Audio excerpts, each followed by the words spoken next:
Luto na ang manyaman na ulam. Yummy! Paano ko ba ito niluto?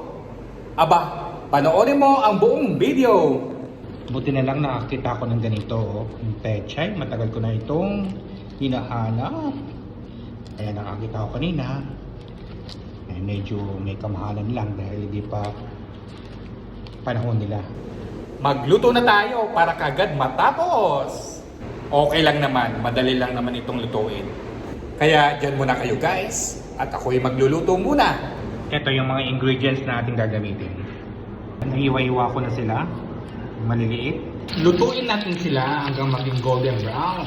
Dapat yung magiging malutong sila. Habang tayo ay nagpiprito, isasabay ko na ang panggigisa para mapadali at mapabilis ang ating trabaho. Ang oil. Lagay ng bawang. Lutuin natin ito hanggang maging golden brown. At pagkatapos, isunod ang sibuyas. Lutuin natin ito ng mabuti. Atin itong takpan para maluto ang ginisa. Babalik na rin natin para maluto ang side. At palulutungin natin sila guys. At pagkatapos ang kamatis. Tignan nyo yung ating ginisa, medyo sunog na. Ito ang gusto ko. Para hindi sariwa ang ating ginisa. Takpan natin para maluto ang kamatis. Lagyan natin ang asin. Isabay mo na ang paminta. Dunutin natin yung kamatis para lumabas yung kanyang lasa. Lagyan natin ng konting garlic oyster. At lutuin natin itong oyster. Kahit bahagya lang. Update sa tofu natin. Ayan. Bahagya pa. Nagmantika na yung oyster. Lagyan na natin ng konting sabaw. Basta't inuuna ko lagi ang kalabasa. Hindi kasi kaagad sila nalalamot ito. Kaya lutuin muna natin kahit saglit lang. Mga ilang segundo lang. Tinikman ko naman, ayos na ang lasa. Mahina lang apoy ko ha. Isunod natin tong sitaw. Isusunod natin tong pechay. Lutuin natin ito for about 2 to 3 minutes. Nilakasan ko na ang apoy ha.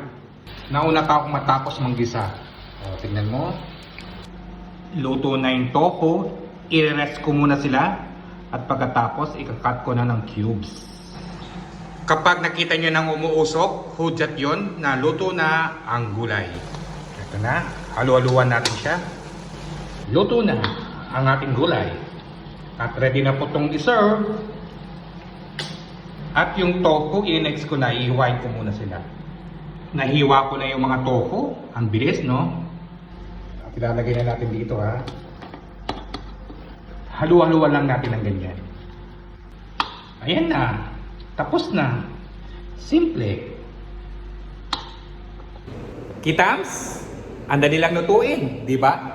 Nagluto ako ng ginisang pechay at ilagyan ko ng kalabasa at sitaw at ng fried tofu. Hindi ko na alam kung ano ang ipapangalan ko dito.